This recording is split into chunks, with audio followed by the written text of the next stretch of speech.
History of the UK passport. The Immigration Minister, Brendan Lewis, has announced the UK passport cover will be turning to a blue and gold design. You can find out more, blah, blah, blah. The earliest recorded British passport can be traced back to documents known as safe conducts. These appeared in an Act of Parliament under the reign of Henry V. 1540, the Privy Council, which advised the monarch, granted passports from at least 1540. The oldest passport still in existence was issued on the 18th of June 1641 and signed by Charles I. Till 1778, passports were written in English and Latin. After this date, they were issued in French, which was the language of diplomacy at the time. All passports began to be issued by the Principal Secretary of State for Foreign Affairs, or what we would now call the Foreign Secretary. Previously, all passports would have been issued and signed by the King and Queen.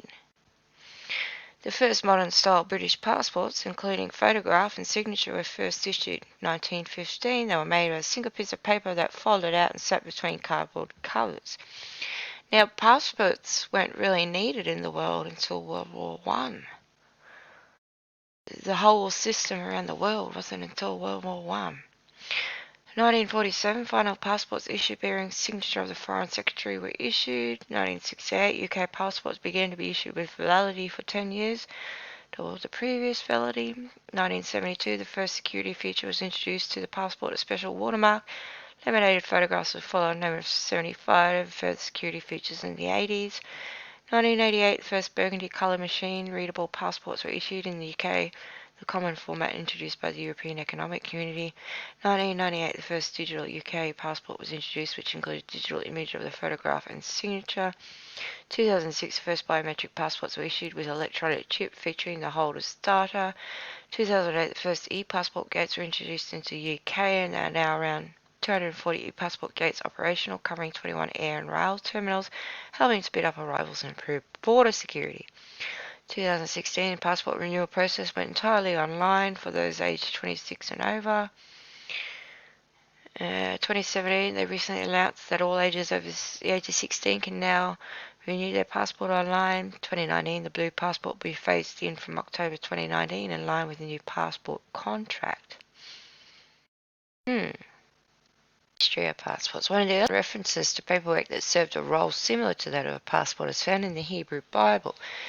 Nehemiah 279, dating from approximately 450 BC, states that Nehemiah, an official serving King Artaxerxes of Persia, asked permission to travel to Judah. The king granted leave and later gave him a letter to the governors beyond the river requesting safe passage for him as he travelled through their lands. Can't say that, sorry. Makes mention of passes issued at the rate of 1 masha per pass to enter and exit the country. Chapter 34 of the second book of concerns with duties the superintendent of seals, who must issue sealed passes before a person could enter or leave a countryside. Passports were an important part of the Chinese bureaucracy as early as Western Han, 202 BC to 220 CE. If not in the Qing dynasty, they required such details as age, height, and body features. The passports determined a person's ability to move through imperial counties and throughout points of control. Every children needed a passport, but those of 1 year or less who were in the mother's care may not have needed them. In medieval Islamic Catafil was the bura, a receipt for taxes paid. Who paid the zakah for Muslims, or jizya, sorry for saying this wrong, dirham taxes were permitted to travel to different regions of the caliphate. Thus, the Barabbet receipt was a basic passport. Etymological sources show that the term passport is from a medieval document that was required in order to pass through the gate or port or a city wall to pass through a territory. In medieval Europe, such documents were issued by local authorities to foreign travellers as opposed to local citizens as the modern practice, and generally contains a list of towns and cities the document holder was permitted to enter or pass. On the whole, documents were not required to travel to seaports, which were considered open ports, but documents were required to travel inland from seaports. The transition from private to state control over movement was an essential aspect of transition from feudalism to capitalism.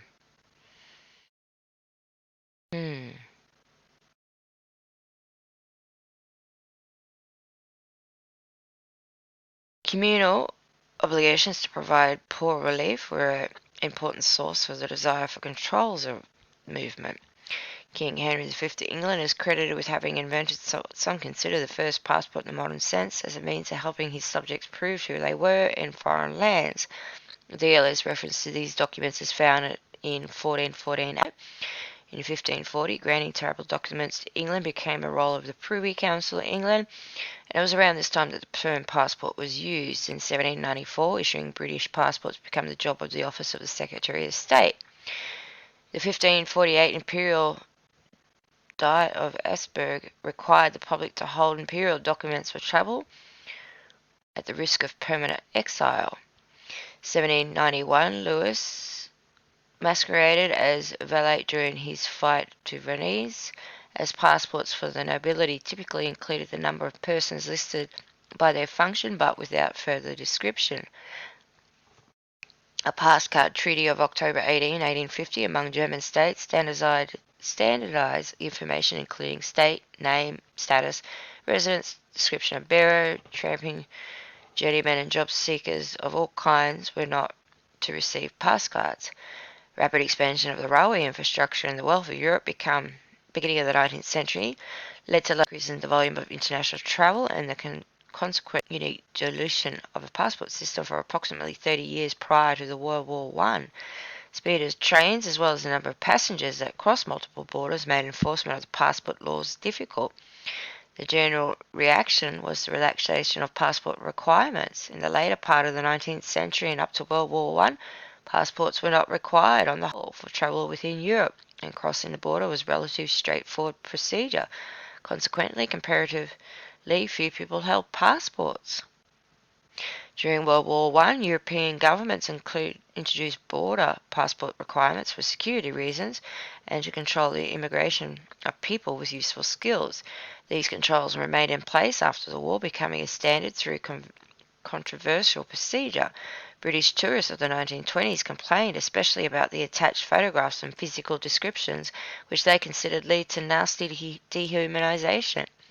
The British Nationality and Status of Alien Act was passed in 1914, clearly defining the notion of citizenship and creating a booklet form of the passport. In 1920, the League of Nations held a conference on passports. In the Paris Conference on Passports, Customs formed tickets, passport guidelines, and a general booklet design resulted from the conference, which was followed up by conferences in 1926 and 27. Issued Nansen passports to stateless refugees from 1922 to 1938. While the United Nations held a travel conference in 1963, no passport guidelines resulted from it. Passport standardization came about in 1980 under the auspices of the ICAO. ICAO standards include those for paper machine readable passports. Such passports have an area where some of the information otherwise written in textual form is written as strings of alphanumeric characters, printed in a manner suitable for octuple character recognition. This enables border controllers or other law enforcement agents to process these without having to input information manually into a computer. The ICAO publishes Doc 9303 Machine Readable Travel Documents, the technical standard for machine readable passports. A more recent standard is Biometric Passports. These contain biometrics to authenticate identity of travellers.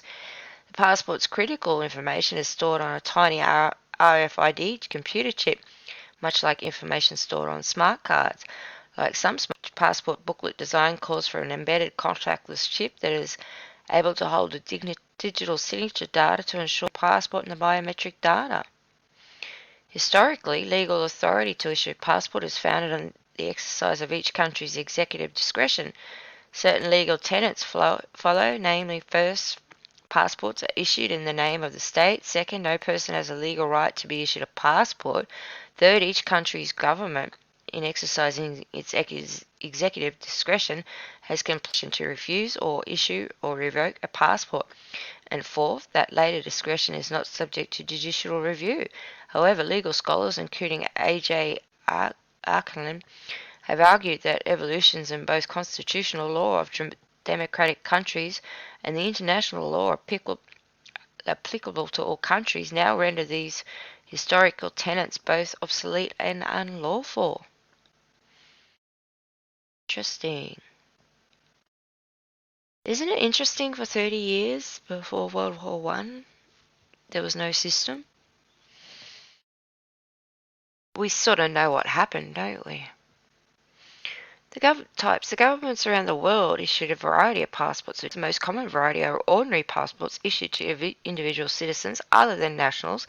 In the past, certain countries issued collective passports or family passports. Today, passports are typically issued to individual travellers rather than groups. Aside from the ordinary passports issued to citizens by national governments, there are a variety of other types of passports issued by governments in specific circumstances. While individuals are typically only permitted to hold one passport, certain governments permit citizens to hold more than one ordinary passport. Individuals may simultaneously hold an ordinary passport and an official or diplomatic passport. Or you got the ones that are dual residence. Emergency passports, or called emergency temporary passports, are issued to a person whose passports were lost or stolen and do not have all, and they have no time to obtain a replacement, e.g. someone aboard and need to fly home within a few days. These passports are intended for very short time durations, e.g. one-way travel back to a home country, and will naturally have more DD points than regular passports. Laissez passer are also used for this purpose. Uniquely, the United Kingdom issues emergency passports to citizens of certain Commonwealth states who lose their passports in non-countries where their home state does not maintain a diplomatic or consular mission. Interesting. Why? Oh, you should know why. Diplomatic and official passport. Pursuant to the Vienna Convention on Diplomatic Relations, Vienna Convention on Consumer Relations, and the immunity afforded to officials of foreign state under the customary international law, diplomats and other individuals travelling on government businesses are entitled to reduced scrutiny at border checkpoints when travelling overseas. Consequently, such individuals are typically issued special passports indicating their status. These passports come in three distinct varieties. Diplomatic passports. These typically issued to accredited diplomats, senior consul states, heads of state, government, and senior foreign ministry employees. Individuals holding diplomatic passports are entitled to the greatest degree of immunity from border control inspections. Official or service passports issued to senior government officials travelling on state business who are now eligible for diplomatic passports. Holders of official passports are typically entitled to similar immunity from border control inspections. In the United States of America, official and service passports, with official passports being issued to senior government officials, while service passports are issued to government contractors. Public affairs passports issued to Chinese nationals holding senior positions as state-owned companies. While public affairs passports do not usually entitle their bearers to exemption from searches at border checkpoints, they are subject to more liberal visa policies in several countries, primarily Africa and Asia. Interesting, isn't it? So their own Kingdom and the Republic of China issue various categories of passports to individuals without the right of abode on their territory. In the United Kingdom's case, these passports are typically issued to individuals connected with former British colony, while in the ROC case, the passports are the result of legal distinction between ROC nationals with and without residence in the area it administers. In both cases, holders of such passports are able to attain residence on an equal footing with foreigners by applying indefinite leave to remain, UK or residence certificate ROC. A Republic of China citizen who does not have a household registration in the area administered by the ROC is classified as a national without household registration and is subject to immigration controls when clearing ROC border controls, does not have automatic residence rights, cannot vote in Taiwanese elections. However, they are exempt from conscription. Most individuals with this status are children born overseas to ROC citizens who do not hold household registration. Additionally, because the ROC observes the principle of jus sanguinis, members of the overseas Chinese community are also regarded as. During the Cold War, both ROC and PRC governments actively sought the support of overseas Chinese communities in their attempts to secure the positions of legitimate sole governance of China. The ROC encouraged overseas Chinese businessmen to settle in Taiwan to facilitate their attempts to secure positions, to facilitate economic development and regulation concerning evidence of ROCQ nationality by descent were particularly lax during the period, allowing many overseas Chinese the right to settle in Taiwan. About 60,000 NWHRs currently hold Taiwanese passport with this status. The United Kingdom issues several distinct categories of passport that do not grant bearers the right of abode. British national overseas passports are issued to individuals in Hong Kong prior to its return to China. British overseas citizen passports are primarily issued to individuals who do not acquire the citizenship colony they were connected to when it obtained independence or their stateless descendants. British protected person passports are issued to otherwise stateless people connected to a former British pro-electorate, when British subject passports are issued to otherwise stateless individuals connected to British India, or certain categories of Irish citizens. Through the latter case, they do convoy the right of abode. British overseas citizen passports are also issued to certain categories of Malaysian nationals of Chinese origin and individuals connected to Cyprus as a result of the legislation granting independence to those former British colonies. Border control policies in many jurisdictions distinguishes between the holders of passport with and without the right of abode, including NWOHRs, and holders of various British passports. They do not confer the right to abode upon the bearer. Certain jurisdictions may additionally distinguish between holders of such British passports with and without indefinite kingdom. NWOHRs do not, for instance, have access to the visa waiver program, visa-free access to the Schengen area or Japan. Other countries such as India, which allows Chinese nationals to apply for e-visas, do not make such a distinction. Notably, while Singapore does permit visa-free entry to all passport holders, it reduces the length of stay for British nationals without the right of abode in the United Kingdom, but it does not distinguish between ROC passport holders and without household registration. Till the 31st of January 2021, holders of the British national overseas passports were able to use their UK passports for immigration clearance in Hong Kong and to seek consular protection from overseas Chinese diplomatic missions. This was a unique arrangement and involved passports issued by one state conferring the right of abode, or more precisely, right to land in, and consular protection from another state. Since that date, the Chinese and Hong Kong governments have prohibited the use of the BNO passports as travel documents or proof of identity, and is much like a British citizen overseas, British protected person, or a ROC NWOHR passports. It's not associated with the right to abode in any territory. BNOs who do not possess Chinese or any other nationality are required to use the document of identity for visa purpose for travel. This restriction disproportionately affects ease of travel for permanent residents of India, Pakistan, Nepali ethnicity, who were not granted Chinese nationality in 1997. As an additional consequence, Hong Kongers seeking to early pre-retirement withdrawals from the mandatory Provident Fund pension scheme may not use BNO passports for identity. It's caused a lot of problem, hasn't it?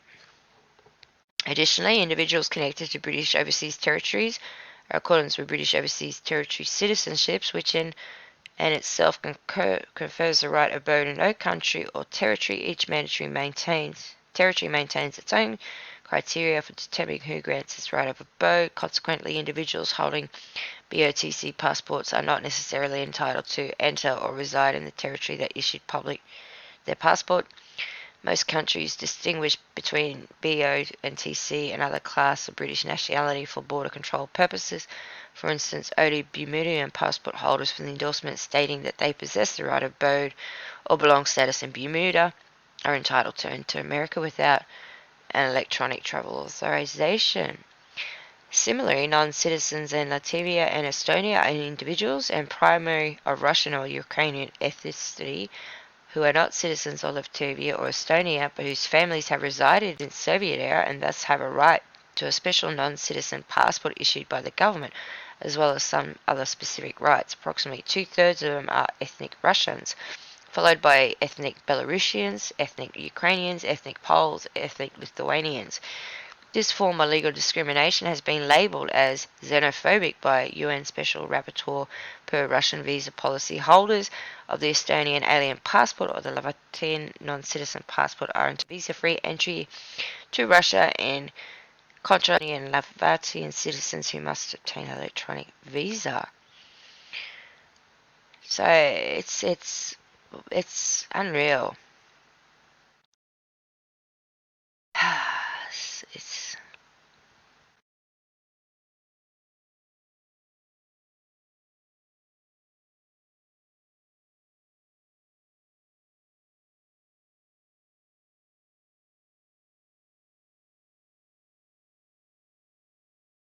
each country has its own conditions, right? It's got requirements for passport applicants vary significantly from country to country, with some states imposing stricter measures than other.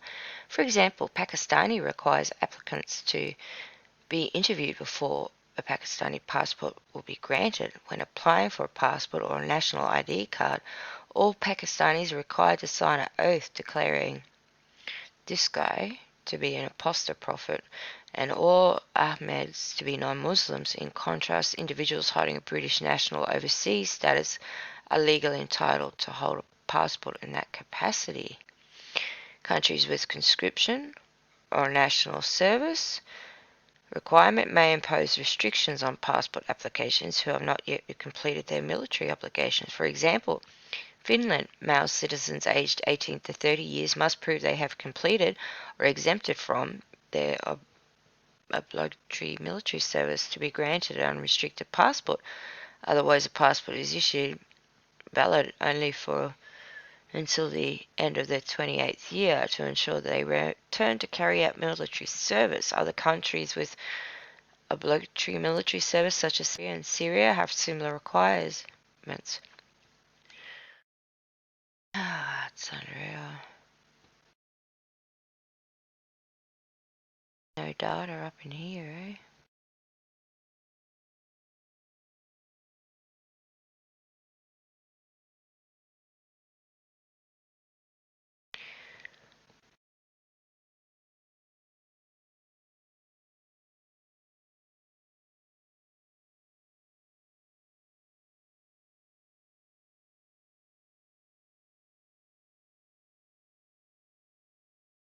The 1920 International Conference on Passport through tickets held by the League of Nations recommended that passports be issued in the French language, historically the language of diplomacy, and one other language. Currently, the ICA recommends that passports be issued in English and French, or the national language of the issuing country, in either English or French. Many European countries use their national language along with English and French.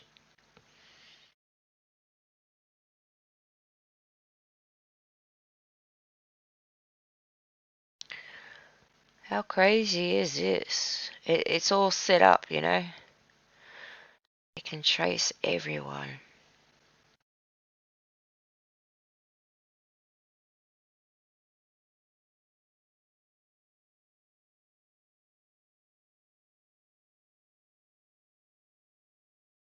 Visa-free scores.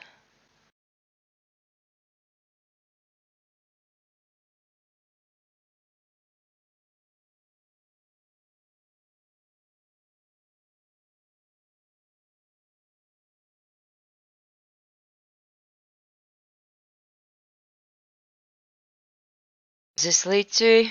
It leads to the self-sovereign identity. It's an approach to digital identity that gives individuals control of their digital identities.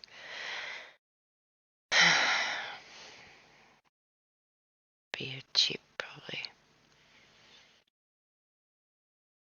Crazy world.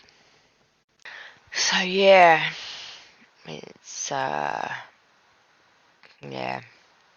Thanks for watching. You have a great day wherever in the world. Much love. Bye now.